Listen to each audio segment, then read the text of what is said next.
Okay, thanks guys. My name is Dean. I run the corporate dev global for Perfect World. For those of you who doesn't know about Perfect World, we are an entertainment conglomerate that comprises of movie production as well as gaming production. So movie is about 30% of our overall business. Gaming is about 70%. So gaming from last year, we realized approximately about $1 billion of revenue. And within the gaming sector itself, we have PC console as well as mobile games, primarily free-to-play. So mobile games is about 70% of our overall occupations, basically for the gaming section. Another information that we want to pass on, which is that during E3 this year, we have officially announced with Valve together that Perfect World will be running the Steam China platform, and the platform will be an independent platform from Steam Global. So the platform will be up and running starting from second half of next year. For those of you who want more information, so I can definitely chat more offline. Thank you. Okay, so with regards to China publishing, so I think a lot of these informations are known to some of you guys, but I think it would still be worthwhile for me to come back and basically go through the fundamentals. So I will be touching on the market status, the challenges as well as the opportunities, basically from a Western perspective if you want to penetrate into the market. Okay, so this is basically a graph off from the Newzoo's report. So China basically is already become the #1 largest gaming markets on the globe. So basically $7 billion more than the US. So basically occupies more than 50% of the overall market shares in Asia Pacific. So from this graph, we can clearly see the pie chart. So China does occupy quite a bit. So versus the Western world, console is definitely one of the major sort of market shares. So, in the US, it's almost more than 30%, 35%. But in China, there are only 5% of console markets. So that actually leave out a lot of space for mobile as well for PC. And the mobile market has grown quite substantially. That's why that in our business, we have basically almost 70% of our game productions in mobile and 30% in the PC console business. As you can see that the CAGR, the growth is 15.8%, though this year has been a pretty difficult year. Reason being is that the government has been holding back on the censorship approval, so a lot of developers just not be able to really get their hands on the license. So without the license, you just not be able to really publish your game. So this year, as far as I know, that the gaming, especially for the mobile industries, are growing at 5%. And here are some of the ballpark figures that I want to sort of pass on. That even though it's been a tough year this year, but at the end of the day, there are 850 million mobile internet populations in China. We're talking about at least 900 million people or phones that has already been installed with the game. And in China, the acceptance of genre, there's a high degree of acceptance of genre, meaning that, let's say in Japan or Korea, you might have populations tend to play one type, but in the Chinese market, the acceptance is very high. So not only MMO, SLG, ARPG, mid-core casual, tower defense, so simulation games, card games, and more. And all these basically are well accepted by the Chinese population. And one of the data that is very proud of is that for the gaming industry in China, 95% of the revenue is basically generated from IAP, 5% coming from ads. So that actually gives a very clear signal that if you were to actually port anything from PC to mobile, that monetization is going to be a key factor. And most importantly, in our company, that we usually have there's a large group of populations that actually charges more than $100,000 US on a yearly basis, whereby we actually have a dedicated group taking care of these type of guys, and also we have the publishing team, and most of the time addressing other guys who are not charging that much. So the market definitely has VIPs, has non-VIPs. So the game design got to basically consider all their needs. Okay, so after talking about the market status, I would like to touch on the challenges as a foreigner to come into China to actually publish. So I will basically be touching on 4 different aspects. So government regulatory, the complicated channels, soft launch sometimes have different definitions, and of course the UA strategies in China is different from elsewhere in the world. So the challenge is that, number one, obviously, is the government regulations. I don't want to talk too much about this because it's political sensitive.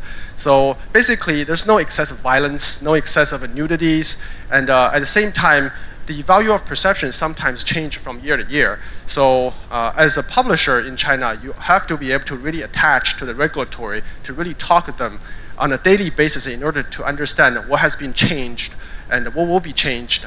As well as the political environments also impact sort of the granting of the license.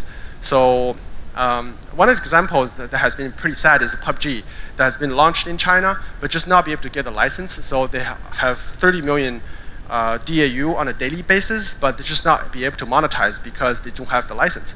So basically, to summarize, you have to do it correctly, and you have to do it very precisely because you have.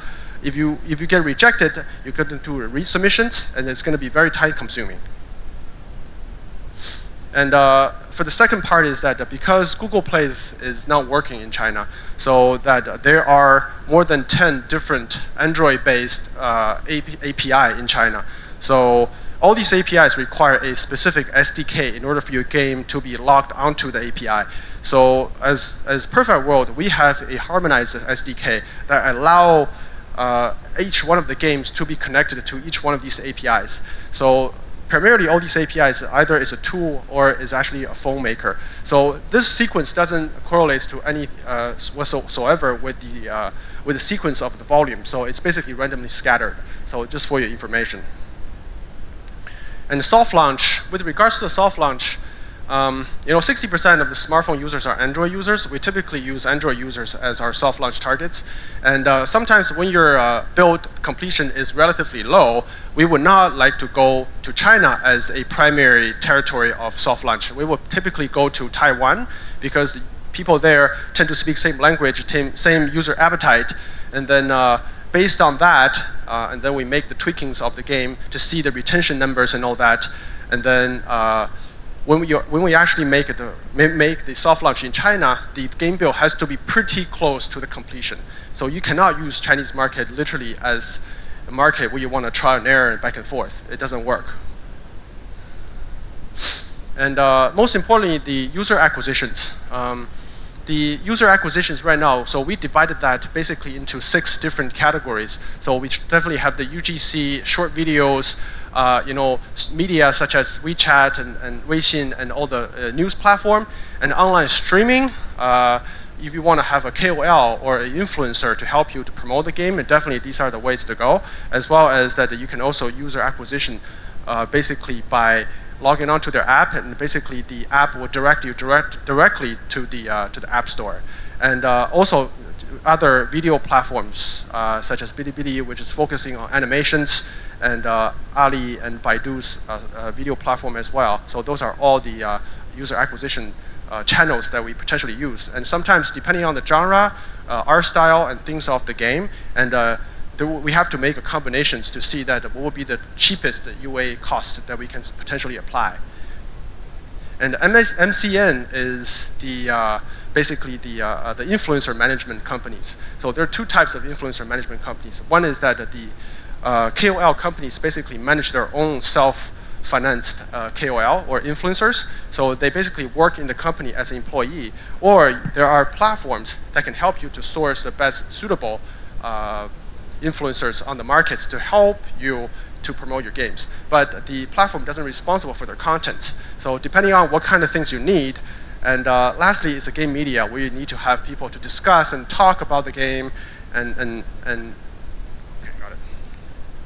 Okay, lastly, I want to talk about the potential opportunities. So there will be 5 things, so I'm just going to go through the slides. So opportunities, so first of all, obviously, unique gameplay, it's always the catch. Regardless how you want to monetize it, as long as the gameplay is something new, unique, able to really track traffic.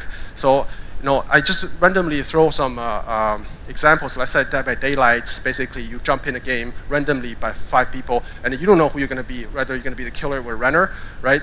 Different style of a tower defense game, Happy Glass is definitely one of the casual games has been enjoyed by the female. And surprisingly, we have realized that the free-to-play Hopa has been something that hasn't been seen so much in Chinese markets. So we basically suspect that this might be the next possible genre, might going to have a big blow in there. So Criminal Case is definitely one of it. And I mean, G5 has been publishing quite a lot of free-to-play Hopa. And another thing, opportunities that we have seen is that more and more dev in China are porting their PC games into free-to-play mobile games. So one of the challenges with regards to porting from PC game into mobile games, that most of PC games are premium games, so you pay to play, right? So premium mobile free-to-play is another way of free-to-play, but you need to change the monetization assets and all that. So for example, for Role Redemptions, so it was a premium game sell on Steam for $19.99. So we have to change this game. Basically, they got weapons, skins, motorcycles, and all of this. So we have to be able to build the monetization loop in order for people to come in free-to-play and then monetize on these assets.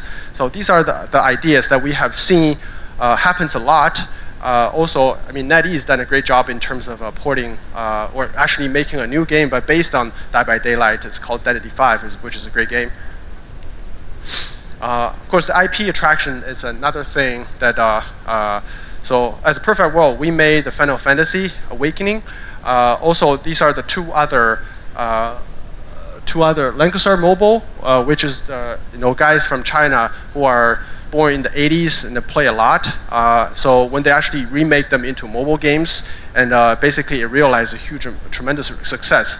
Smurf was animations that we all watched back in the early times of late 80s and early 90s. So it actually catches a great a portion of fan base. And Star Trek, the reason I put it in there is that sci-fi theme doesn't usually work in China. So we have tried various times in terms of putting sci-fi themes in there. Even Star Trek is a major IP, but it still doesn't really attract enough traffic to make it profitable. So it works well in the West, but doesn't really work so well in China. Maybe the culture will change, but we don't see that in the short term. So at the end of the day, because 70% of the market is on mobile, and 30% is basically in the PC. So on a mobile game, gamers desire to have user interactions, high-frequency user interactions. They want to use the game as another way of social each other. At the same time that, I mean, to design the game, you need to have a balanced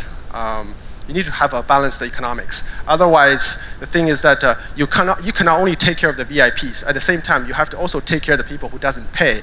If the balance is lost, then the game will basically lose a lot of DAU. You want a game to be as vibrant as possible. Okay, another last thing that I want to touch base is the opportunities for the HTML5 markets, which WeChat is right now by far the largest HTML5 platform. And as far as I know, that for let's say for a lot of mid-core casual gamers who just not be able to get the license on, and they basically put their game on WeChat, as long as they don't IAP in the HTML5 game, they basically are able to monetize on ads. So that gives another leeway for a lot of games who just not be able to get a license, but they still can have exposures on the market. So we have seen the evolvement of HTML5 games from hyper-casual towards mid-core casual, right now even towards more hardcore games.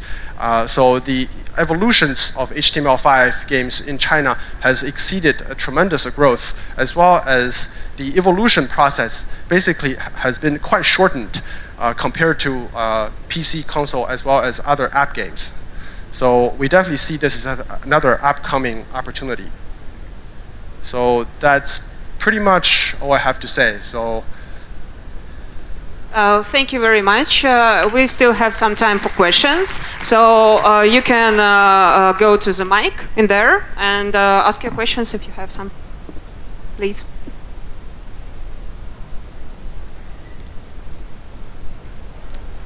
Okay.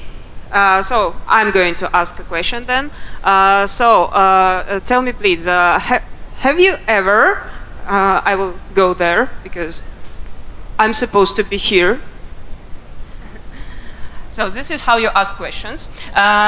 So my question is, do you know anything about publishing in Russian-speaking countries?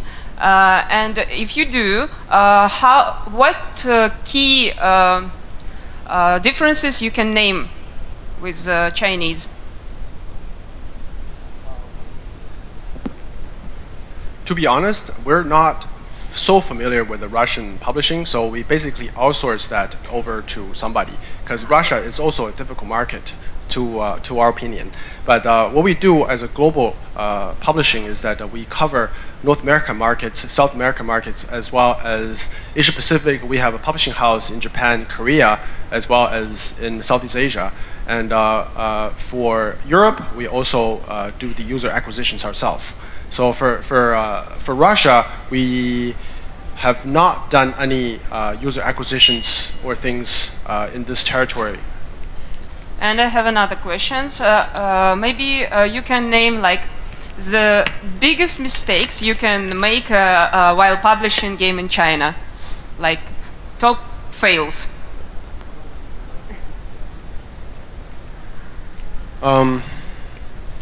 One of the big mistakes that I think we have made was that the time when we actually tried to do UA, basically for mid-core casual, we use the same metrics as we do for MMO.